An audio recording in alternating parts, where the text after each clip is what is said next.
Alors, imaginez un instant que le monde de la crypto, c'est un peu comme un immense centre commercial.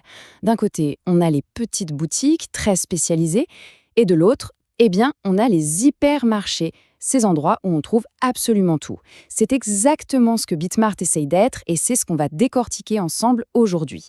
Allons voir ce qu'il y a dans les rayons. Bon, pour commencer, je vous donne un chiffre. Juste un chiffre, plus de 1700. Alors 1700 quoi? C'est tout simplement le nombre de cryptos, d'actifs numériques qu'on peut trouver sur la plateforme. Ça donne tout de suite une idée de l'ampleur du catalogue, de la diversité qu'on va aborder. Donc concrètement, Bitmart, c'est quoi? C'est une plateforme d'échange qui a été lancée en 2017. Mais leur ambition, c'était pas juste d'être une boutique de plus. Non, l'idée, c'était vraiment de créer une solution globale, un endroit où on peut tout faire. C'est pour ça que cette image de supermarché, elle est parfaite. Et c'est vraiment le fil rouge qu'on va suivre pour comprendre comment tout ça fonctionne.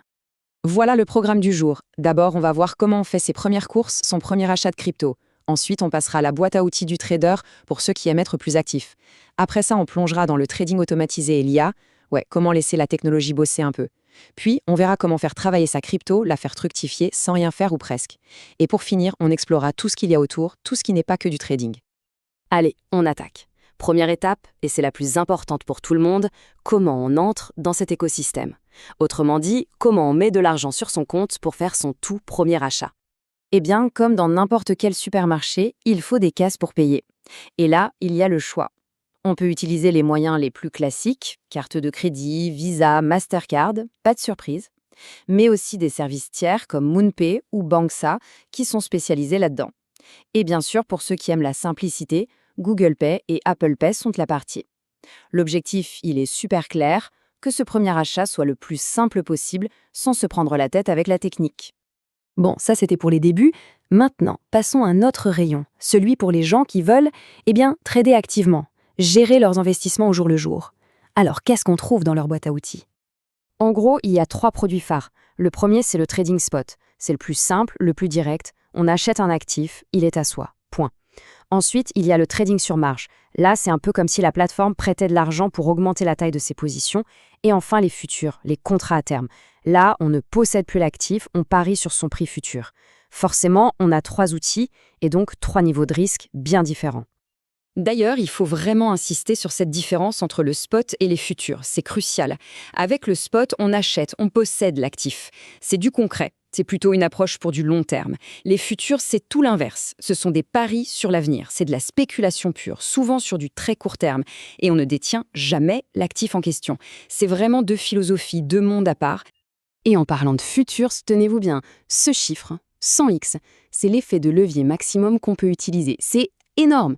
Ça montre bien que la plateforme a un double visage. Elle est accessible pour les débutants avec le spot, mais elle a aussi des outils extrêmement puissants pour les traders les plus audacieux, on va dire. Ok, on a vu les outils manuels. Maintenant, passons à quelque chose de plus futuriste. Comment est-ce que l'intelligence artificielle et l'automatisation peuvent nous donner un coup de main dans tout ça? Parce que, soyons honnêtes, tout le monde n'a pas le temps ou même l'envie d'avoir les yeux rivés sur les graphiques toute la journée. L'idée derrière ces outils, c'est justement d'offrir une alternative. C'est de faire en sorte que l'automatisation devienne un véritable assistant de trading personnel. Et l'exemple parfait de ça, c'est le copy trading. Le principe est d'une simplicité désarmante. Étape 1, on repère un trader qui a de bons résultats sur la plateforme. Étape 2, on décide d'une somme à investir. Et étape 3, c'est tout. Le système va automatiquement copier toutes ces transactions en temps réel. C'est aussi simple que ça. Mais ça ne s'arrête pas au copy trading, loin de là. L'arsenal est assez impressionnant. On a un AI Hub, qui est en gros un gestionnaire de portefeuille intelligent. Il y a des bots de grille, des petits robots conçus pour profiter des petites fluctuations du marché. Ils achètent bas, ils vendent haut, en boucle. Et il y a même des outils comme Beacon ou X Intelligence qui vont analyser les réseaux sociaux pour essayer de sentir les tendances avant qu'elles n'explosent. C'est assez fascinant. Bon, on a beaucoup parlé de trading actif, d'achat, de vente, mais si on veut une approche plus tranquille, si l'idée c'est de faire travailler ces cryptos mais sans avoir à intervenir tous les jours, quelles sont les options? C'est là qu'intervient la section Earn. L'idée, c'est de transformer ces cryptos en actifs qui rapportent de l'argent. On y trouve par exemple les savings, c'est ni plus ni moins qu'un compte d'épargne pour crypto. Ensuite, il y a le staking. Là, on bloque ces jetons pour participer à la sécurité du réseau et en échange, on reçoit des récompenses. Pensez à un dépôt à terme, c'est un peu le même principe.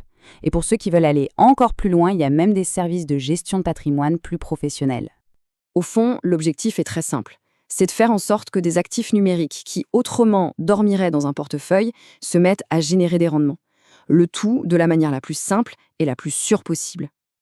Ok, on a vu le rayon trading, le rayon épargne, mais un vrai supermarché, ça a plein d'autres rayons, non?